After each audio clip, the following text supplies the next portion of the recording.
we're going to walk you through step-by-step how to set up and use the Torvo 2-in-1 Wireless CarPlay Adapter.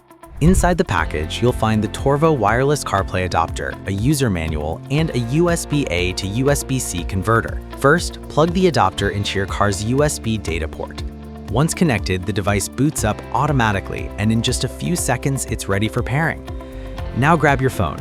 Turn on both Bluetooth and Wi-Fi.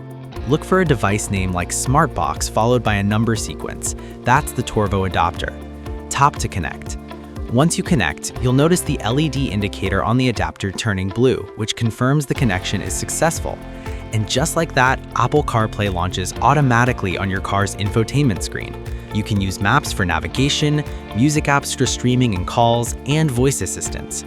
Now here's where it gets more interesting: Android Auto. If you switch devices, just disconnect the iPhone and connect an Android phone instead. Within seconds, Android Auto launches automatically on the screen. And just like with CarPlay, the Android experience is smooth. And that's it. That's your full step-by-step setup and usage guide for the Torvo Wireless CarPlay Adapter.